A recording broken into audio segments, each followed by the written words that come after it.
केवल एक परमात्मा में श्रद्धा और समर्पण का संदेश देने वाली गीता सबको पवित्र करने का खुला आमंत्रण देती है।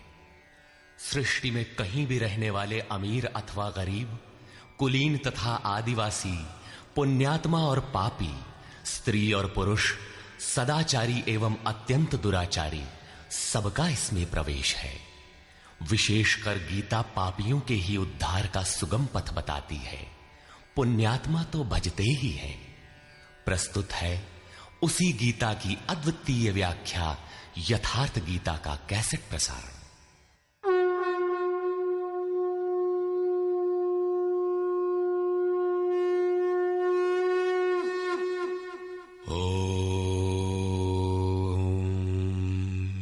श्री परमात्मने नमः। यथार्थ गीता श्रीमद् भगवत गीता अथ द्वितीयो अध्यायः। प्रथम अध्याय गीता की प्रवेशिका है, जिसमें आरंभ में पथिक को प्रतीत होने वाली उलझनों का चित्रण है। लड़ने वाले संपूर्ण कौरव पांडव थे, किंतु संशय का पात्र मात्र अर्जुन है। अनुराग ही अर्जुन है। इष्ट के अनुरूप राग ही पथिक को क्षेत्र क्षेत्रज्ञ के संघर्ष के लिए प्रेरित करता है। अनुराग आरंभिक स्तर है। पूज्य महाराज जी कहते थे, सदगृहस्थ आश्रम में रहते हुए ग्लानि होने लगे, अश्रुपात होता हो, कंठ अवरुद्ध होता हो, तो समझना कि यहीं से भजन आरंभ हो गया। अनुराग में ये सब कुछ आ जाता है। उसमें धर्म, नियम, सत्संग, भाव सभी विद्यमान होंगे। अनुराग के प्रथम चरण में पारिवारिक मोह बाधक बनता है। पहले सभी चाहते हैं कि हम उस परम सत्य को प्राप्त कर लें, किंतु आगे बढ़ने पर वो देखता है कि इन मधुर संबंधों का उच्छेद करना होगा। तब हताश हो जाता है। वो पहले से जो कुछ धर्म कर्म मानकर करता था, उतने में ही संतोष करने लगता है। अपने मोह की पुष्टि के लिए वो प्रचलित रूढ़ियों का प्रमाण भी प्रस्तुत करता है, जैसा अर्जुन ने किया कि कुल धर्म सनातन है। युद्ध से सनातन धर्म का लोप होगा, कुल क्षय होगा, स्वैराचार फैलेगा।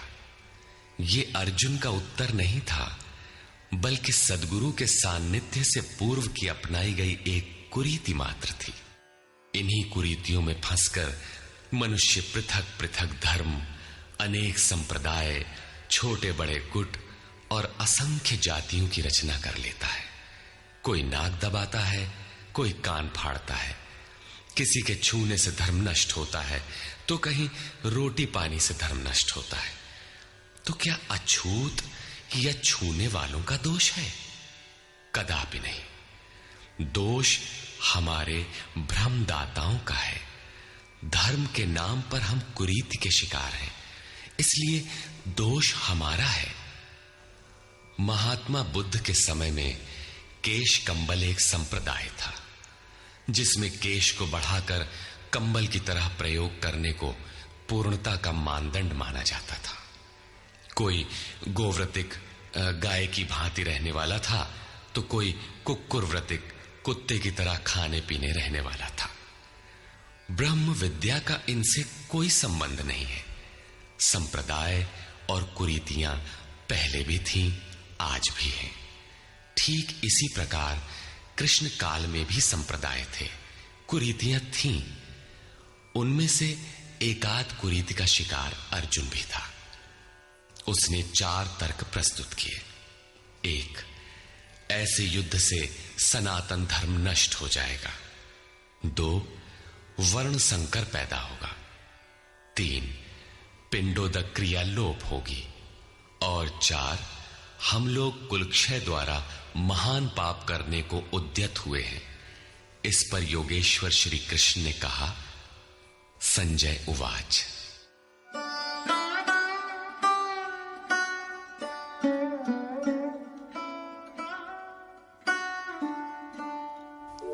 तन्तथा कृपयाविष्टम् अश्रुपूर्णाकुलेक्षणम् विषीदन्तमिदं वाक्यम् उवाच मधुसूदनः। करुणा से व्याप्त अश्रुपूर्ण व्याकुल नेत्रों वाले उस अर्जुन के प्रति मधुसूदन, मद का विनाश करने वाले भगवान ने ये वचन कहा।